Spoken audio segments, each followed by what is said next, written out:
नमस्कार, आप देख रहे हैं काल चक्र और मैं हूं आपके साथ अंजलि आनंद और मेरे साथ हैं प्रश्न कुंडली विशेषज्ञ पंडित सुरेश पांडे जी। बहुत बहुत स्वागत है पंडित जी आपका। पिता की जमीन, पिता का मकान, पिता की फैक्ट्री या फिर पिता की दुकान आपको फलेगी या नहीं, जानने के लिए देखिए काल चक्र। तो हम में से बहुत से लोग ऐसे होंगे जिनके पास पैतृक संपत्ति होगी और कुछ के पास नहीं होगी। क्या कुंडली में ऐसे योग होते हैं जिनके कारण एक इंसान पैतृक संपत्ति का सुख भोगता है तो वहीं दूसरा इस सुख से वंचित रहता है? साथ ही कुछ लोग ऐसे भी होते हैं जो पैतृक संपत्ति होने के बावजूद भी दुख भोगते हैं। और ऐसे में आज प्रश्न कुंडली विशेषज्ञ पंडित सुरेश पांडे जी कुंडली के उन योग के बारे में बताएंगे जो आपको पैतृक संपत्ति से जुड़ी सटीक जानकारी देंगे। तो बने रहिए काल चक्र के साथ, क्योंकि आज का टॉपिक मुझे लगता है सबके लिए महत्वपूर्ण होता है, क्योंकि हर कोई चाहता है कि वो पैतृक संपत्ति का सुख भोगे। मैंने कई लोगों को देखा है कि वो परेशान रहते हैं कि संपत्ति तो होती है लेकिन उसका सुख नहीं भोग पाते हैं, और कहते हैं ना, हर चीज के पीछे, हर सुख के पीछे, हर दुख के पीछे एक वजह होती है। तो आज पंडित सुरेश पांडे जी आपको वही वजह बताएंगे कि कुंडली में क्या ऐसे योग हैं जिसकी वजह से आप ये दुख भोग रहे हैं। इसके अलावा अगर आपका भी कोई सवाल है तो आप हमें फोन कर सकते हैं। हमारा नंबर है 012066524411। तो कुंडली में ऐसे कौन से योग होते हैं जिनके कारण एक व्यक्ति पैतृक संपत्ति का सुख भोगता है और दूसरा व्यक्ति इस सुख से वंचित रहता है? यही आज काल चक्र में पंडित जी आपको खास जानकारी देंगे। और अपनी चर्चा की शुरुआत करते हुए बात कर लेते हैं कुंडली के उस भाव की जिससे आपको पैतृक संपत्ति बहुत आसानी से मिल सकती है। ये जानते हैं, बताएं पंडित जी। देखिए, यहाँ पैतृक संपत्ति का मतलब जो है सिर्फ पिता के द्वारा उपार्जित संपत्ति नहीं है। पिता के पिता मतलब अपने दादा के द्वारा भी उपार्जित संपत्ति और दादा के भी पिताजी के द्वारा उपार्जित संपत्ति का योगा योग कैसा है और पिता के द्वारा उपार्जित संपत्ति का योगा योग कैसा है, पहले इसका विचार करना चाहिए। शुचि नाम श्रीमताम गेहे योग भ्रष्टो विजायते।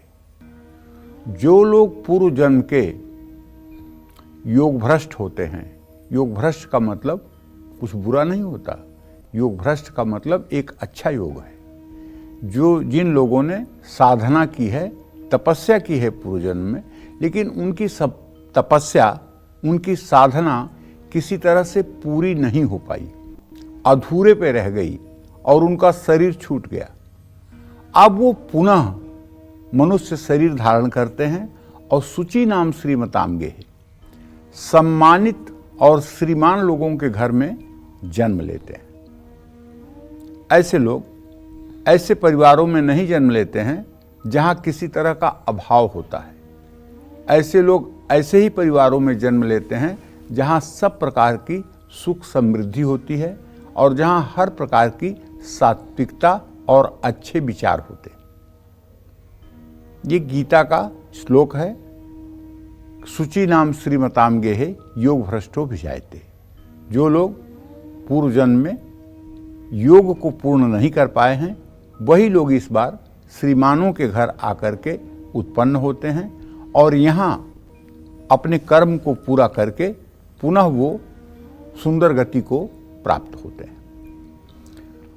कुछ लोगों को अपने माता पिता या पूर्वजों की संपत्ति बहुत आसानी से मिल जाती है, तो वहीं कुछ लोग ऐसे होते हैं जिनको पैतृक संपत्ति का सुख कभी भी नहीं मिल पाता है।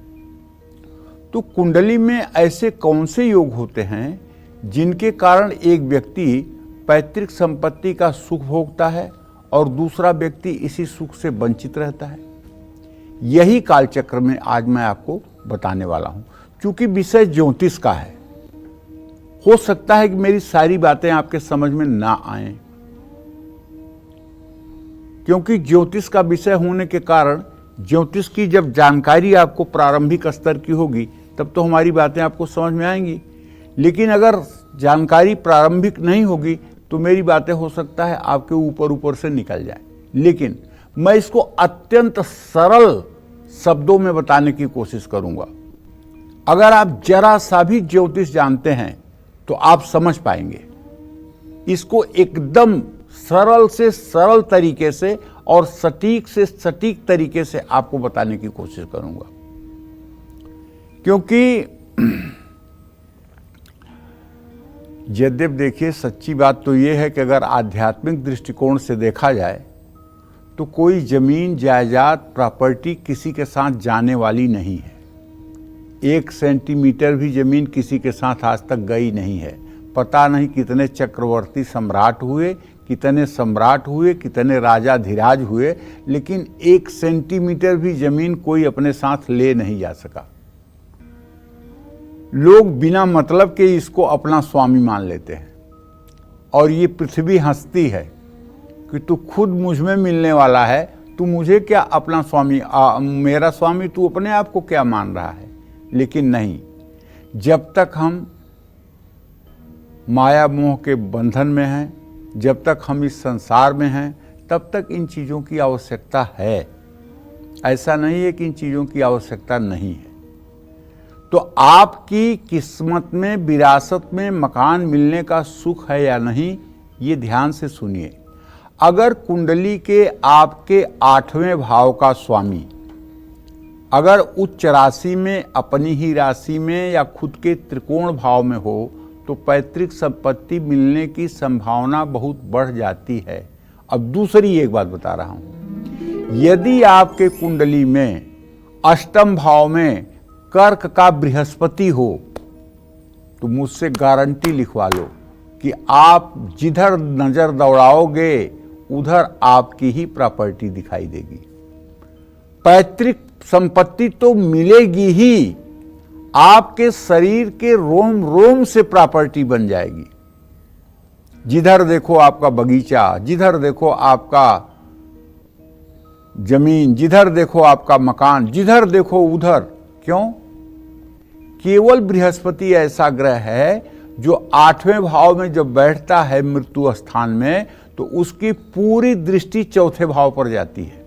और अगर वो कर्क का बृहस्पति है और 4थे भाव पे दृष्टि करेगा तो ऐसे जातक की माता साध्वी और देवतुल्या होगी।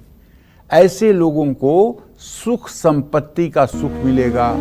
ऐसे लोग जमीन जायदाद के साथ धर्मस्थान का भी निर्माण करवाएंगे और ऐसे लोग खुद सात्विक और सदाचारी रह करके जप तप में जीवन व्यतीत करेंगे। एक मोटा सा आइडिया आपको बता रहा हूं, कर्क का बृहस्पति यदि आपके 8वें भाव में है तो पक्का है कि ऐसे व्यक्ति के पास संपत्ति की कभी कोई कमी नहीं होगी। लेकिन अगर ऐसा नहीं है, वो मकर राशि में है या किसी पापग्रह की राशि में है, तो भाई संपत्ति पाने के लिए कड़ी मेहनत करनी पड़ेगी। कुंडली में 10वां भाव कर्म और पिता और आजीविका से संबंध रखता है। जहां लग्न है ना, उससे गिनिएगा जो 10वां भाव होता है वो कर्म, आजीविका और पिता के बारे में बताता है। 10वें भाव का संबंध किस्मत और धन की प्राप्ति को भी दर्शाता है। 10वें भाव के स्वामी का संबंध 8वें भाव के स्वामी से हो तो ऐसे व्यक्ति को विरासत में बहुत आसानी से पैतृक संपत्ति मिल जाती है। अब यहां एक बात और देखना चाहिए, वो बात ये देखना चाहिए कि अगर दशमेश और लग्नेश 10वें भाव के स्वामी और लग्न के स्वामी का संबंध हो तब भी ऐसे जातक को अपने पिता के द्वारा उपार्जित सारी संपत्तियों का सुख मिलता है। इसमें कोई संदेह नहीं है। जय मां विंध्यवासिनी। पंडित जी, आज हम चर्चा कर रहे हैं पैतृक संपत्ति और जैसा कि कुंडली से रिलेटेड, और आपने ये भी कहा कि जो थोड़ा बहुत ज्योतिष जानेंगे उन्हें समझ में भी आएगा। हालांकि आप आसान भाषा में समझा रहे, लेकिन एक जैसा कि आप कई बार कालचक्र में भी चर्चा करते हैं कि कुछ चीजें ऐसे आती हैं, आप कहाँ पैदा होते हैं, क्या आपको मिलता है, कुछ पिछले जन्म का भी रहता है। तो क्या कुछ पैतृक संपत्ति की अगर हम बात करें तो उसमें भी ऐसा कनेक्शन रहता है कि आपने पिछले जन्म में क्या किया है, आप कहाँ पैदा हो रहे हैं, क्या सुख मिलेगा? बिल्कुल। देखो, 3 प्रकार के कर्म होते हैं जी। एक क्रियमाण कर्म होता है जो हम वर्तमान में करते हैं, एक प्रारब्ध जो हमारे शरीर के निर्माण के समय कुछ पाप और कुछ पुण्य को उठा करके हमारे शरीर को बनाया गया जी। और कुछ संचित कर्म जो स्टॉक में जमा हुए हैं, जो हमारे प्रारब्ध के साथ नहीं जुड़े हुए हैं। प्रारब्ध ये है, कह मुनि सहिमवंत सुनु, जो विधि लिखा लीलार, देव दनुजनु नर नाग मुनि को न मेट नहार। प्रारब्ध माने कि जब हम गर्भ में आए तो उस समय विधाता ने जो हमारे भाग्य में लिख दिया उसको देव दनुज नाग मुनि गंधर्व कोई मेटनहार नहीं है। वो फल जरूर भुगतना पड़ेगा, चाहे थोड़ा चाहे ज्यादा। साधना करेंगे तो कम, नहीं साधना करेंगे तो पूरा। वो प्रारब्ध के साथ बन गया है, ठीक है। और जैसे प्रारब्ध क्या है, जैसे हम जा रहे हैं और कोई गाड़ी आकर के हमको धक्का मार के गिरा देती है या मर जाते हैं, तो ये प्रारब्ध है। कोई पेड़ गिर गया हमारे गाड़ी के ऊपर, ये प्रारब्ध है, ठीक है। और कोई चीज आकर के आकाशीय बिजली गिर गई, ये प्रारब्ध है। लेकिन अगर हमने कोई अपराध कर दिया जानबूझ करके और उसके बदले में फांसी की सजा हो गई, तो ये प्रारब्ध नहीं है, ये क्रियमाण आपका कर्म है जी, ठीक है। इसी तरह से हमारे पूर्व जन्म के जो कर्म हैं उनका एक बहुत बड़ा गोदाम है, क्योंकि हमारा कई हजारों बार जन्म हो चुका है। हमें लगता है कि यही जन्म है, लेकिन हजारों बार जन्म हो चुका है। और उन जन्मों के सारे पाप पुण्य कर्म अगर हमारे जल गए होते तो हमारा जन्म ही नहीं होता। अगर जन्म हुआ है तो इसका मतलब कुछ स्टॉक है, कुछ बचे हुए कर्म हैं। और उन कर्मों को जलाने के लिए भगवत नाम जप, भगवत नाम चर्चा, भगवत स्मरण, भगवत लीला का गान, भगवत कथा का श्रवण, धाम का सेवन आवश्यक है। और ये कब होगा भाई? ये तब होगा, सब करी ममता ताग बटोरी, मम पद मनहि बांधी बर डोरी। जब सारी ममता आप त्याग दीजिए, केवल स्वांग करिए ममता में और सारी ममता का त्याग कर दीजिए, अंदर से कोई ममता न रहे, और केवल प्रभु श्री राम के चरणों में अपना अनुराग कर लीजिए, उन्हीं को समर्पित हो जाइए। नाथ सकल संपदा तुम्हारी, मैं सेवक समेत सुतनारी। हे प्रभु, मैं जैसा भी हूँ, गंदा हूँ, नीच हूँ, अधम हूँ, पापी हूँ, दुष्ट हूँ, दुराचारी हूँ, लेकिन मैं आपके श्री चरणों में शरणागत हूँ। आप मुझे संभाल लीजिए, क्योंकि आप पतित पावन हैं, आप सबका उद्धार कर सकते हैं। आप अजामिल और गणिका का उद्धार कर सकते हैं। आप मुझ पापी का भी उद्धार करिए। मैं आपके शरण में हूँ, आप जैसा चाहिए वैसा मुझे बना लीजिए। ये शरणागति जो है सबसे बड़ी चीज है। जब हम भक्ति भाव से शरणागति करते हैं और सातों मोहि सम मय जग देखा, मोते अधिक संत करि लेखा। अगर आप सज्जन पुरुषों का सम्मान करना शुरू कर दें, साधु संतों का भगवान की तरह सम्मान करना शुरू कर दें, तो आपके दुर्गुण और दुराचार अपने आप समाप्त होने लगते हैं जी। और भगवान ने एक बात कहा है नवधा भक्ति में सबरी को बताते हुए कि नवम सरल सब सनछल ही ना, मम भरोस ही हरस न दीना। भाई, सरलता सबसे ज्यादा प्रभु को प्रिय है। चाहे आप जो भी जीवन जी रहे हैं उसमें आपका जीवन सरल रहे, वक्र न रहे, आपको समझने में लोगों को समय न लगे, आप इतने सरल हों कि आपको सब 1 मिनट में समझ जाएं। सरलता, इसी को संस्कृत भाषा में कहते हैं आर्जव। आर्जव शब्द जो है सरलता का है। और भगवान श्री कृष्ण ने गीता के 16वें अध्याय में दैवी संपदा का जहां वर्णन किया है, वहां भगवान ने कहा है, अभयम सत्व संशुद्धि ज्ञान योग व्यवस्थिति दान दमश्च यज्ञश्च स्वाध्याय तप आर्जवम। आर्जव शब्द यहाँ सरलता का है। तो मनुष्य को कैसा होना चाहिए? सरल होना चाहिए। कितना सरल होना चाहिए? बहुत सरल होना चाहिए जी, ठीक है ना। तो सरलता अगर आपके अंदर है तो प्रारब्ध अगर बुरा भी है और आप प्रारब्ध को मिटाने के लिए अगर उपाय करेंगे और भगवत मार्ग पर चलेंगे। जी। देखिए बड़े बड़े सिद्ध संतों को, स्वामी रामकृष्ण परमहंस को गले का कैंसर था जी। वो साक्षात महाकाली से बात करते थे, लेकिन ये प्रारब्ध था, इसलिए कैंसर में खून की उल्टियां हुई।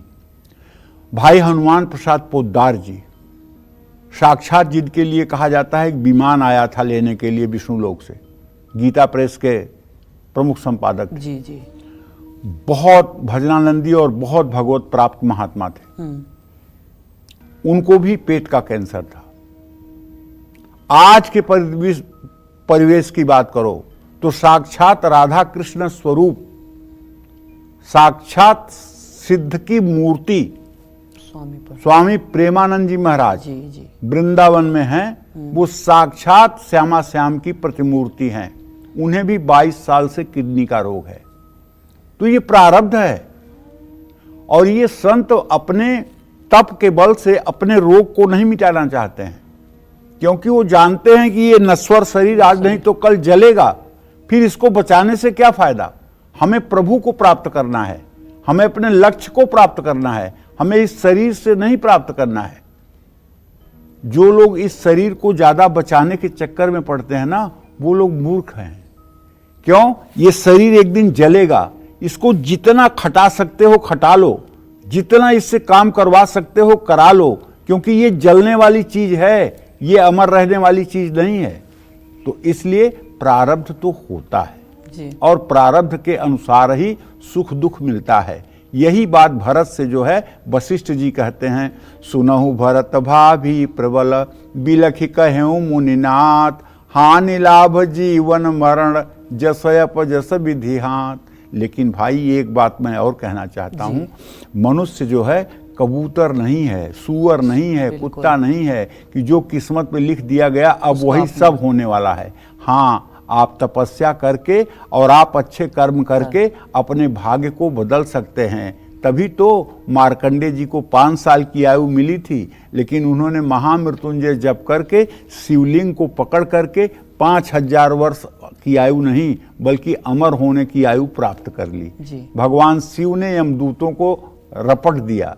तो कहने का मतलब तपस्या आपकी किस कोटि की है, साधना आपकी किस कोटि के है, उसके अनुसार फल मिलेगा। जी, तो बिल्कुल कहते हैं ना कि आप अपने कर्म से बहुत कुछ बदल सकते हैं। आगे भी चर्चा करेंगे और पंडित जी से और भी जानकारियां लेंगे, लेकिन उसके पहले जान लेते हैं मेष राशि का राशिफल कि कैसा रहेगा आज का उनका पूरा दिन।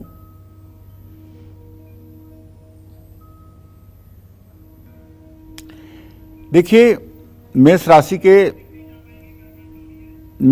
के जातकों को बताना चाहूंगा कि आपका राशि स्वामी मंगल इस समय अपनी नीच राशि में चतुर्थ भाव में गोचर कर रहा है और चंद्रमा की स्थिति केतु के साथ है। तो मैं तो आपसे ये कहना चाहूंगा कि आज अगर आप शेयर वगैरह में पैसा लगाने की बात सोच रहे हैं तो थोड़ा संभल करके निर्णय लीजिएगा, क्योंकि आज आपका डिसीजन गलत हो सकता है और आज अगर आप निवेश करेंगे तो नुकसान में जा सकते हैं।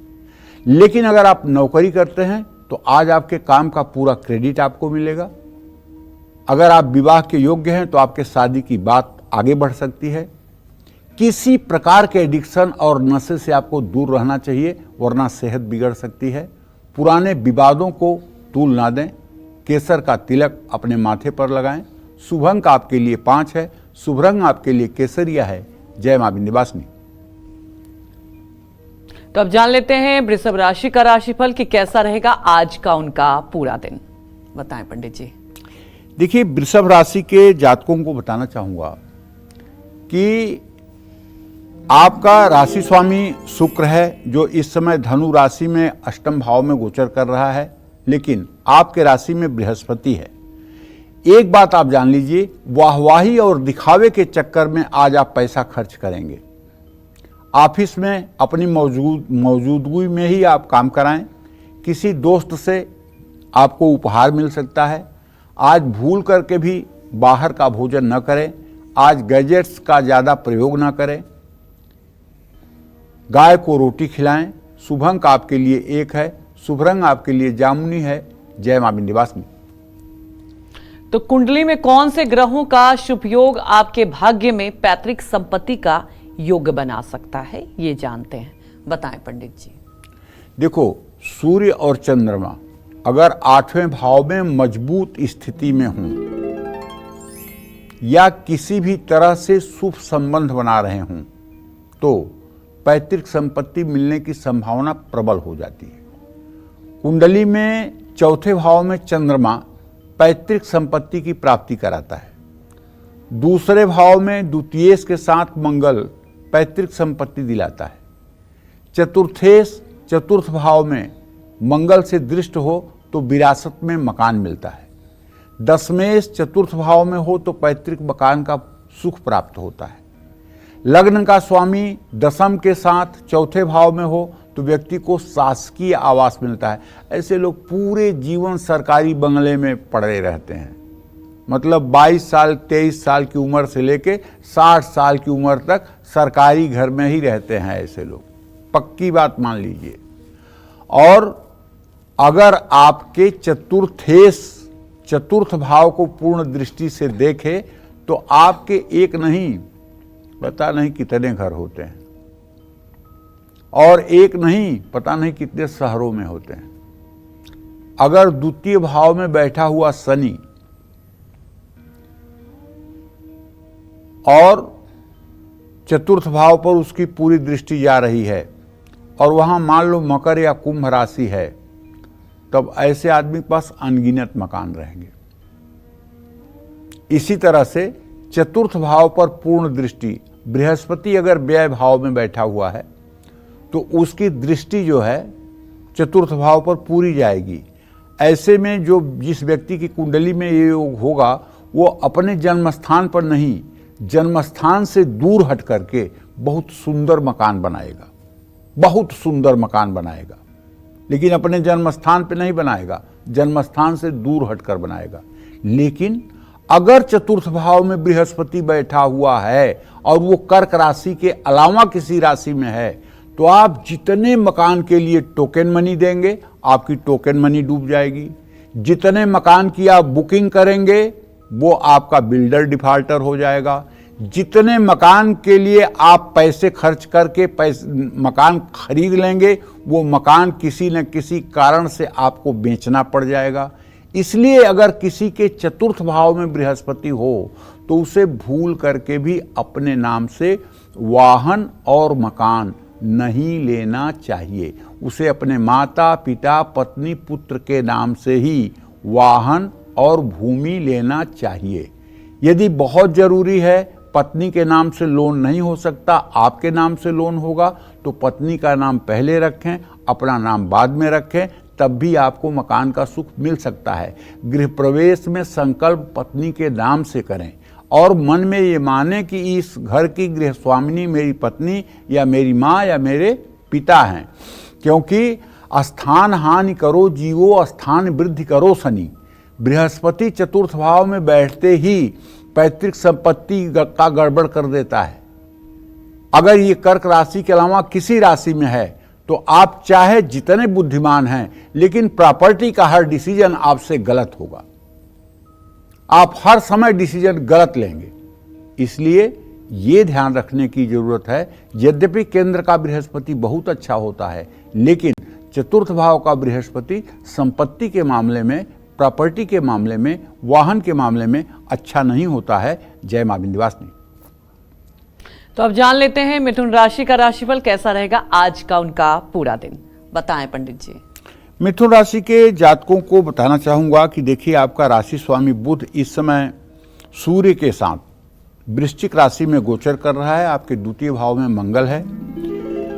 ऐसे में अगर देखा जाए तो अगर आप कहीं इन्वेस्ट करना चाहते हैं, अपना पैसा निवेश करना चाहते हैं तो दिन अच्छा है। आज आप क्रिएटिव काम भी करेंगे, आज किसी अपने की कमी आपको महसूस होगी, आज मौसमी बीमारियां परेशान करेंगी। आज गुस्सा बिल्कुल ना करें, पानी में हल्दी डालकर स्नान करें। शुभ अंक आपके लिए 2 है, शुभ रंग आपके लिए आसमानी है। जय मां विंध्यवासिनी। तो अब जानेंगे कि कैसा रहेगा कर्क राशि वालों के लिए आज का पूरा दिन, बताएं पंडित जी। देखिए, कर्क राशि के जातकों को बताऊं कि आपके राशि में इस समय मंगल गोचर कर रहा है। मंगल अपनी नीच राशि में है और ये 10 अंश 11 अंश 12 कला पर गोचर कर रहा है। मंगल इस समय तुला के नवमांश में है। इसलिए मैं एक बात आपसे कहना चाहूँगा कि अगर आज आप कहीं पैसा खर्चा करना चाहते हैं तो ज़रा सोच समझ कर खर्चा करिए। जरूरी है, टाला जा सकता है, नहीं जरूरी है, इन बातों का ध्यान रखिएगा। और काम से जुड़ा फैसला भी सोच समझ करके ही लीजिएगा। वैवाहिक जीवन आपका सुखी रहेगा। निगेटिव सोच पर लगाम लगाएं। अगर एक बार कोई निगेटिव मन में विचार आए तो 10 बार पॉजिटिव विचार जबरदस्ती ऑब्जर्व करने की कोशिश करिए, वरना तबीयत बिगड़ सकती है। यात्रा के दौरान सतर्कता बरतें। किसी विष्णु भगवान के मंदिर में जाकर के उन्हें पीले पीतांबर, पीले वस्त्र धारण कराने की कोशिश करें। शुभ अंक आपके लिए 5 है। शुभ रंग आपके लिए पीला है। जय मां विंध्यवासिनी। किसकी किस्मत में है पैतृक संपत्ति और किसको नहीं मिलेगी पैतृक संपत्ति? किसके लिए पैतृक संपत्ति शुभ है और किसके लिए अशुभ? आज कालचक्र में पंडित जी आपको पैतृक संपत्ति से जुड़ी सबसे खास जानकारी दे रहे हैं। अपनी चर्चा को आगे बढ़ाते हुए बात करते हैं कुंडली के उन भावों के बारे में जिससे आपको आसानी से पैतृक संपत्ति मिल सकती है। आइए जानते हैं, बताएं पंडित जी। देखिए, दूसरे भाव में कर्क राशि का बुध बैठा हो तो पैतृक संपत्ति दिलाता है। मकर का गुरु 5वें भाव में पितरों की भूमि प्राप्त कराता है। उच्च का मंगल 4थे भाव में पैतृक और स्व अर्जित दोनों प्रकार की संपत्ति दिलाता है। तुला लग्न में शुक्र मंगल की युति में पैतृक संपत्ति का सुख प्राप्त होता है। कुंभ राशि का शनि दूसरे भाव में हो तो पैतृक संपत्ति प्राप्त होती है। 4थे भाव में मीन राशि का शनि गुरु से दृष्ट हो तो पैतृक संपत्ति के साथ साथ स्व अर्जित संपत्ति भी प्राप्त होती है।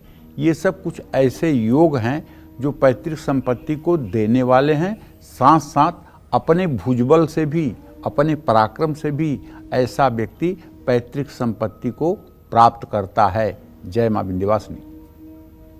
तो चर्चा को आगे बढ़ाएंगे, लेकिन उसके पहले जान लेते हैं सिंह राशि का राशिफल कैसा रहेगा आज का उनका पूरा दिन। बताएं पंडित जी। देखिए, सिंह राशि के जातकों को बताना चाहूंगा कि आपका राशि स्वामी सूर्य इस समय 10 डिग्री पर बुध के साथ वृश्चिक राशि में चतुर्थ भाव में गोचर कर रहा है। इसका सीधा तात्पर्य है कि आज आपको पैतृक संपत्ति से लाभ मिलेगा। आज नई नौकरी का योग बनेगा, नई नौकरी का ऑफर आ सकता है। शादीशुदा जीवन में थोड़ी सी मुश्किलें बन सकती हैं। आज किसी अपने के साथ घूमने जा सकते हैं। रिश्तों का आदर करें। आज अपने घर में एक पौधा लगाएं। शुभ अंक आपके लिए 6 है। शुभ रंग आपके लिए मैरून है। जय मां विंध्यवासिनी। तो कुछ लोगों की कुंडली में ऐसे योग होते हैं कि पिता की संपत्ति होने के बाद भी उनको उसमें कोई हक नहीं मिल पाता। कुंडली के ऐसे कौन से योग की वजह से ये सब होता है, ये जानते हैं। और कई बार हम सबने देखा है कि कई बार पैतृक संपत्ति को लेकर विवाद भी रहता है, तो कुछ ना कुछ उसके पीछे वजह है और यही महत्वपूर्ण जानकारी आज पंडित जी दे रहे हैं। तो बताएं पंडित जी। देखिए, ऐसा है, कुछ लोगों की कुंडली में ऐसे योग होते हैं कि पिता की संपत्ति होने के बाद भी उनको उसमें कोई हक नहीं मिलता। ये खास करके तब होता है जब लग्नेश और चतुर्थेश का षडाष्टक योग होता है। लग्न और चतुर्थ भाव का स्वामी परस्पर 6ठे 8वें होते हैं, तब ये योग बनता है। इसका कारण क्या है? आपके कर्म या आपके ग्रह। अब ध्यान से सुनिए। जिसका चतुर्थेश नीच राशि में पाप ग्रहों से दृष्ट या पापक ग्रहों से युक्त हो, ऐसे लोगों को पैतृक संपत्ति नहीं मिलती है। पैतृक संपत्ति के लिए कानूनी लड़ाई लड़नी पड़ती है। जिन लोगों की कुंडली में चतुर्थेश निर्बल हो, लग्नेश बलवान हो, दशमेश के साथ हो, ऐसे लोगों को कानून का सहारा लेकर ही पैतृक संपत्ति प्राप्त होती है। 8वें भाव का स्वामी ग्रह कमजोर हो या 12वें भाव में बलहीन हो तो ऐसे लोगों को पैतृक संपत्ति का सुख पाने में काफ़ी कष्टों का सामना करना पड़ता है। जय मां विंध्यवासिनी। तो अब जान लेते हैं कन्या राशि का राशिफल कैसा रहेगा आज का उनका पूरा दिन और क्या कुछ उन्हें उपाय करने चाहिए, बताएं पंडित जी। देखिए, कन्या राशि के जातकों को बताना चाहूँगा कि एक तो केतु आपके राशि में चल ही रहा था, ऊपर से चंद्रमा भी आ गया है। तो चंद्रमा जब केतु के साथ होगा तो ग्रहण दोष होगा आपके राशि में। आज आपके दिमाग को लालच दे करके आपके अकाउंट से स्कैम हो सकता है, ऑनलाइन स्कैम हो सकता है। आज बहुत सावधान रहिएगा, किसी लालच में आकर के आप अपना डिटेल मत शेयर करिएगा, क्योंकि चंद्रमा केतु के साथ है। अगर जरा सा भी लालच में आए तो फिसल जाओगे, आप समझ लीजिएगा। काम के दस्तावेजों को संभाल कर रखिए, भाई बहनों का सहयोग मिलेगा। आज किसी पुरानी बीमारी से भी आपको निजात मिलेगी। आज पैसा उधार बिल्कुल ना दें। आज गाय को गुड़ रोटी खिलाएं। शुभ अंक आपके लिए 9 है, शुभ रंग आपके लिए सफेद है। जय मां विंध्यवासिनी। वहीं हमारे एक दर्शक जुड़ चुकी हैं गोंडा से कुमकुम, आप अपने सवाल पूछ सकती हैं। पंडित जी प्रणाम। हाँ, सदा सुखी रहो। पंडित जी, हमारे पति का नाम है सुबेदार ओझा। उन्होंने 2019 में जमीन लेके पीछे घर बनवाया था। उनके चाचा से विवाद चल रहा है, 8 साल हो गया।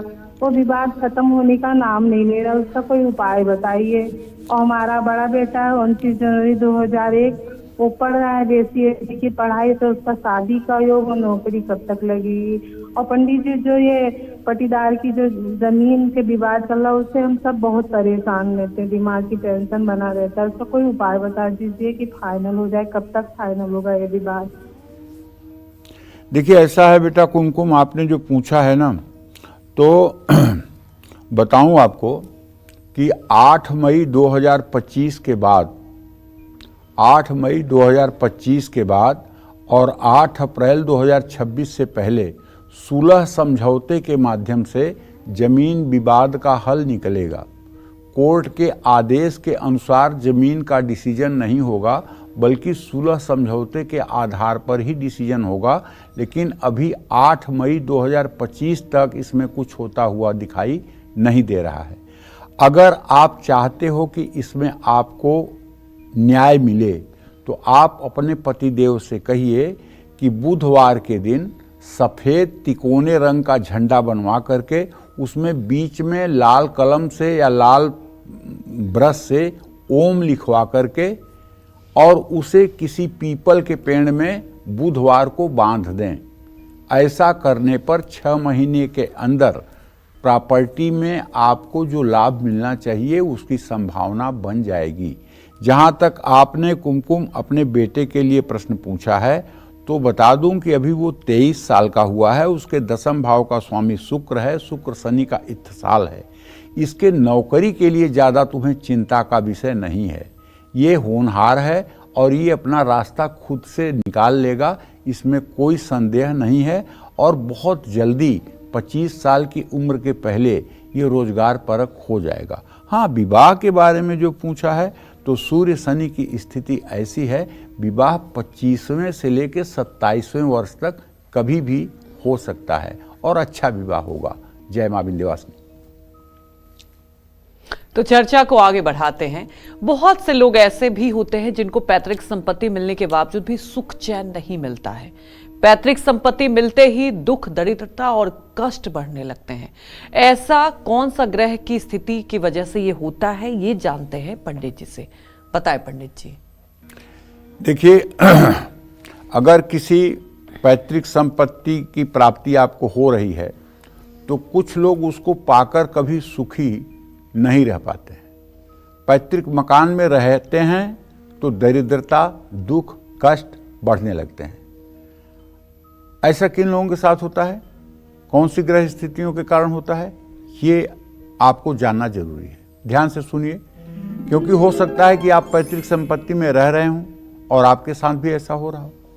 जिस व्यक्ति का चतुर्थेश बृहस्पति हो और चतुर्थ भाव में हो, ऐसे लोगों को पैतृक संपत्ति मिलने के बाद या उसमें रहने के बाद भी सुख नाम की कोई चीज नहीं होती। पहले भी मैंने बताया इस बात। ऐसे लोगों को कुछ बातों का ध्यान हमेशा रखना चाहिए, वरना उनका दुख, दरिद्रता और क्लेश कभी खत्म नहीं हो पाएगा। जिन लोगों की कुंडली में पैतृक संपत्ति का सुख ना हो, उनको पैतृक संपत्ति विरासत में मिल जाए, ऐसे लोगों को अपने नाम से पैतृक संपत्ति कभी नहीं रखनी चाहिए। ऐसे लोगों को अपने परिवार के किसी दूसरे सदस्य के नाम पर पैतृक संपत्ति करवा देनी चाहिए। ऐसे लोगों को अपने नाम से वाहन भी नहीं खरीदना चाहिए। वाहन खरीदोगे तो या तो दुर्घटना होने का भय रहेगा या वाहन रोज खराब रहेगा, उसमें खर्चे भी बढ़ते रहेंगे।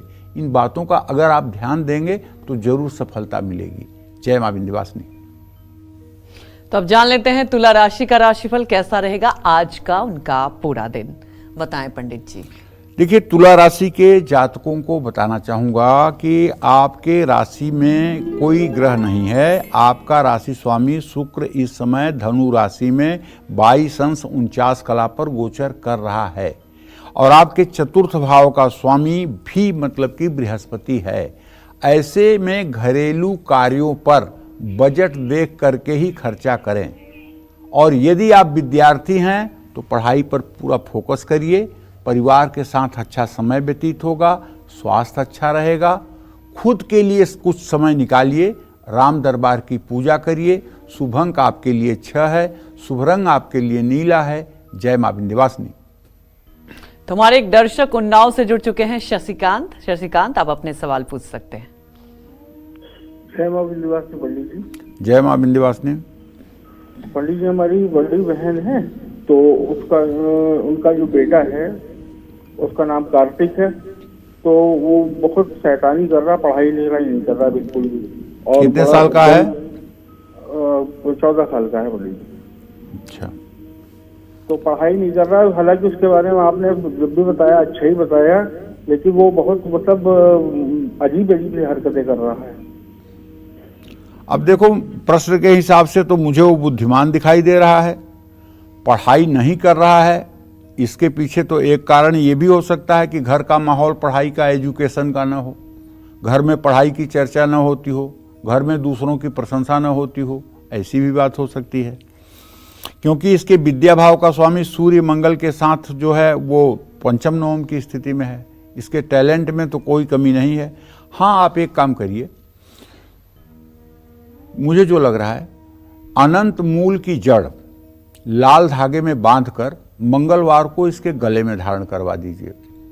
और दूसरा उपाय ये करिए कि इसके हाथ से मंगलवार के दिन 5 किलो गेहूं का आटा, 1 किलो गुड़ और 1 तांबे का लोटा और 1 किलो लाल मसूर और 3 मीटर लाल कपड़ा, ये मंगलवार को किसी मंदिर के पुजारी को दान करवा दीजिए। ये उपाय 5 बार करवा दीजिए। और अगर वो किसी की बात घर में मानता है तो मैं ये कहना चाहूँगा कि उसको प्यार से कहिए कि वो नित्य एक बार ही सही हनुमान चालीसा का पाठ करे।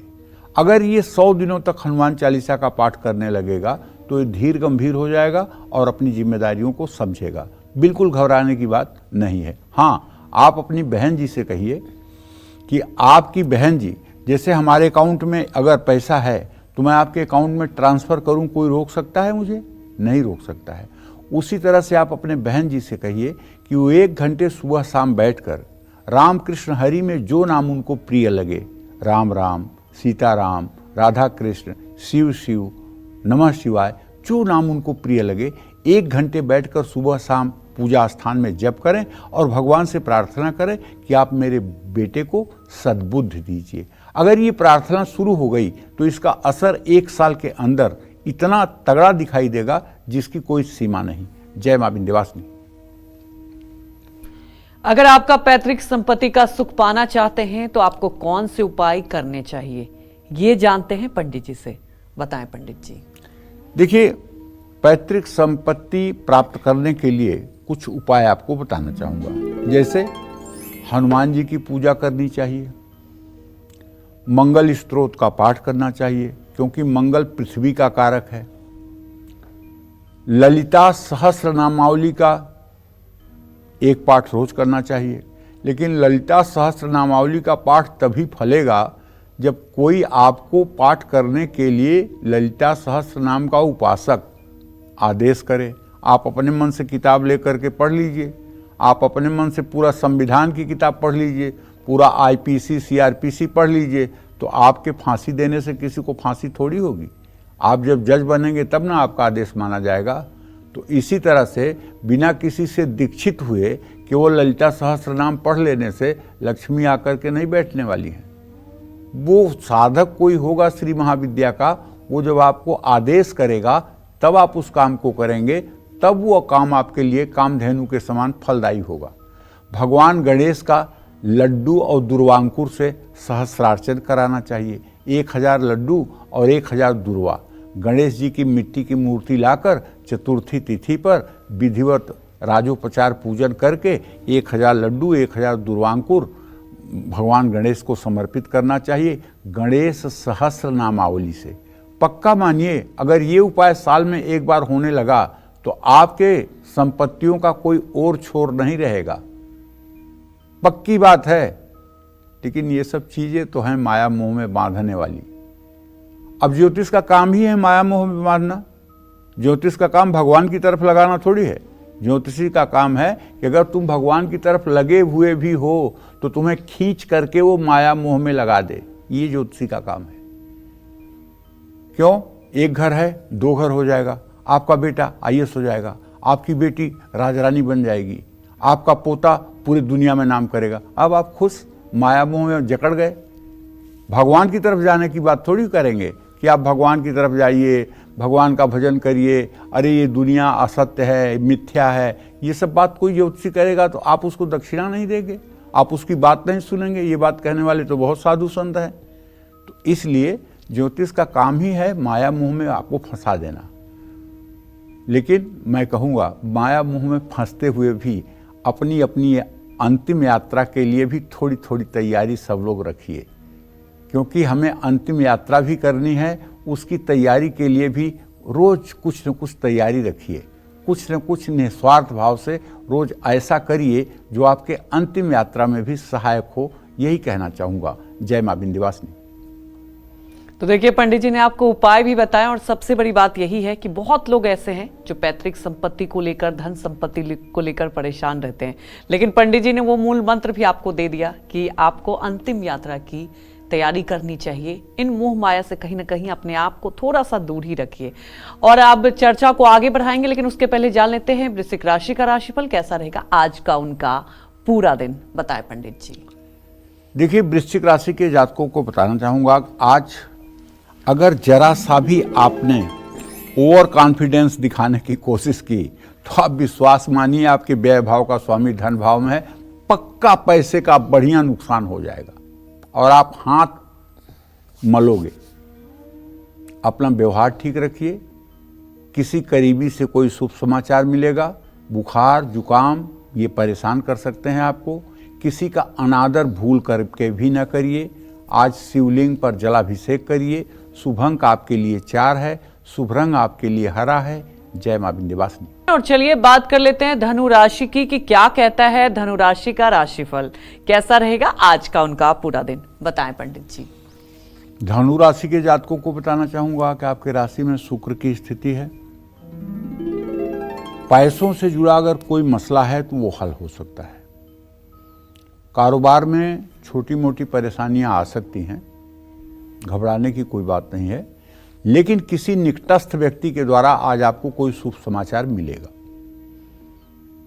और स्वास्थ्य को लेकर के बिल्कुल लापरवाही नहीं करनी चाहिए। परिवार और काम दोनों में सामंजस्य बनाकर चलना चाहिए। हनुमान चालीसा के साथ बजरंग बाण का भी पाठ करना चाहिए। शुभ अंक आपके लिए 9 है। शुभ रंग आपके लिए लाल है। जय मां विंध्यवासिनी। तो चलिए अब बात करते हैं मकर राशि वालों के बारे में और जानते हैं कि आज उनका भाग्य कितना मजबूत है। बताएं पंडित जी। देखिए, मकर राशि के जातकों को बताना चाहूंगा, कोर्ट में पैसों से जुड़ा मामला सुलझ सकता है। आज अपना काम आपको समय पर पूरा करना चाहिए। बिल्कुल लापरवाही नहीं करना चाहिए। किसी अपने की बातों को बुरा नहीं मानना चाहिए। चोट चपेट लगने की संभावना है। नौकरी बदलने में जल्दबाजी न करें। पानी में गंगा जल मिला करके स्नान करें। शुभ अंक आपके लिए 4 है। शुभ रंग आपके लिए बैगनी है। जय मां विंध्यवासिनी। तो अब जान लेते हैं कुंभ राशि के बारे में कि आज उनका भाग्य कितना मजबूत है। बताएं पंडित जी। देखो, कुंभ राशि के जातकों को बताना चाहूंगा कि शनि की स्थिति को देखते हुए मैं तो ये कहूंगा कि बड़ों की सलाह से आपको धन लाभ हो सकता है। नया काम शुरू करने से पहले आप हनुमान जी की पूजा उपासना कर लें, दिन अच्छा व्यतीत होगा। आज आप नए रिश्ते बना सकते हैं। यात्रा करने की वजह से सेहत बिगड़ सकती है। किसी भी अपने को गुप्त बात, किसी भी व्यक्ति को अपनी गुप्त बात न बताएं। हनुमान चालीसा का पाठ करें। शुभ अंक आपके लिए 5 है। शुभ रंग आपके लिए भूरा है। जय मां विंध्यवासिनी। तो चलिए अब बात कर लेते हैं मीन राशि वालों के बारे में और जानते हैं उनका आज भाग्य कितना मजबूत है। बताएं पंडित जी। देखिए, मीन राशि के जातकों को बताना चाहूंगा कि आज आपको ऐसे बहुत से लुभावने फेक ऑर्डर्स आपके मोबाइल पर आ सकते हैं कि आपको 15,000 का बोनस मिल रहा है, 1,000 का ये मिल रहा है, इसको आप क्लिक करिए, इसको आप लाइक करिए। ऐसी गलतियां मत करिए, वरना धन हानि हो जाएगी। आज उच्चाधिकारियों का साथ मिलेगा। आज घर में मेहमान आ सकते हैं। आज बुखार हो सकता है। आज अपने कीमती सामान का ध्यान रखें। पीले रंग के कागज में केसर रखकर अपने पास रखें। शुभ अंक आपके लिए 8 है। शुभ रंग आपके लिए क्रीम है। जय मां विंध्यवासिनी। तो चलिए अब बात कर लेते हैं आज के लकी ईमेल कुंडली विजेता की। और आज की हमारे ईमेल कुंडली विजेता हैं अमृतसर के रहने वाली नरगिस कौसर और ये हमारे साथ फोन लाइन से जुड़ी हुई हैं। नरगिस, आपके सारी डिटेल पंडित जी को मैंने बता दी हैं। आप अपने सवाल पूछ सकती हैं पंडित जी से। नमस्कार पंडित जी। हाँ, सदा सुखी रहिए नरगिस जी। हाँ जी पंडित जी, मैंने आपसे पूछना था कि मेरी 1 साल हो गया, मेरी हेल्थ काफी डाउन है। एक मेरे को स्टोन हुए हैं पित्ते में भी और गुर्दे में भी, और मेरे रसौली भी निकली है। तो सर पंडित जी, मैं पूछना चाहती हूँ मेरी हेल्थ क्यों खराब हो रही है? देखो, ऐसा है नरगिस कि तुम्हारा जो रोगेश है बेटा, वो बृहस्पति है और वो अष्टम मृत्यु भाव में बैठा हुआ है। और तुम्हारे लग्न का स्वामी जो है वो शुक्र है और शुक्र की स्थिति जो है वो मिथुन के नवांश में है। अगर देखा जाए तो शनि की दृष्टि भी 10वें भाव पर है। ऐसे में कह सकते हैं कि आपको पित्ताशय में स्टोन है जिसका आपको ऑपरेशन कराना ही पड़ेगा। बाकी रोग आपके दवाइयों से ठीक हो जाएंगे। और ये अभी बुध में मंगल की अंतर्दशा चल रही है। बुध आपका व्ययेश है और मंगल आपका सप्तमेश और मार्केश है। ये जब से बुध में मंगल की अंतर्दशा शुरू हुई है, पिछले 4 महीनों से आपको ज़्यादा तकलीफ हो रही है। और ये तकलीफ आपकी 17 जून 2025 तक है। 17 जून 2025 के बाद आपकी समस्या ठीक हो जाएगी, आप स्वस्थ हो जाएंगी, इसमें कोई संदेह नहीं है।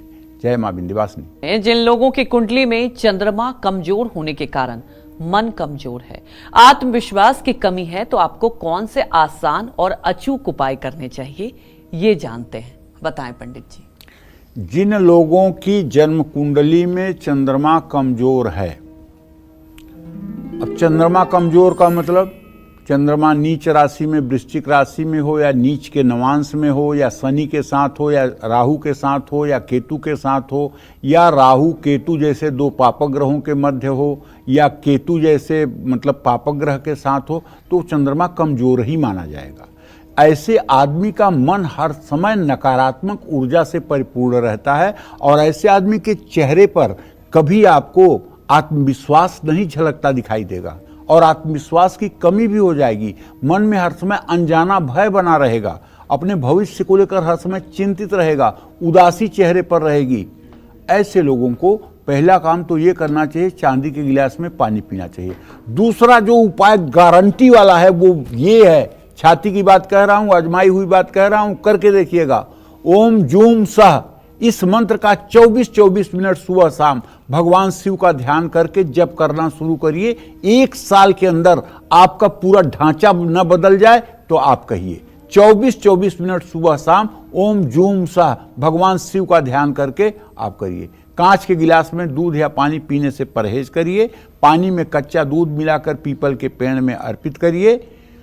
सोमवार का व्रत रखिए, कच्ची लस्सी शिवलिंग पर अर्पित करिए और चांदी का कड़ा या चांदी की चैन गले में पहनिए। चांदी का सिक्का भी अपने पास हमेशा आप रख सकते हैं। इन चीज़ों से राहत मिलेगी। लेकिन जो एक उपाय आपको बताया, ओम जूम सह, इसका 24-24 मिनट सुबह शाम जब करेंगे तो 1 साल के अंदर ही आपका व्यक्तित्व बदल जाएगा। जय मां विंध्यवासिनी। पंडित जी, आज हमारे दर्शकों को आपने इतनी महत्वपूर्ण जानकारी दी, आपका बहुत बहुत धन्यवाद। धन्यवाद। और उम्मीद यही करते हैं कि आपको भी आज का हमारा विषय बहुत पसंद आया होगा। कल फिर मिलेंगे एक नए विषय और एक नई परेशानियों को दूर करने के लिए ढेरों उपाय लेकर पंडित सुरेश पांडे जी के साथ। तब तक कालचक्र की पूरी टीम को आप अनुमति दीजिए। नमस्कार।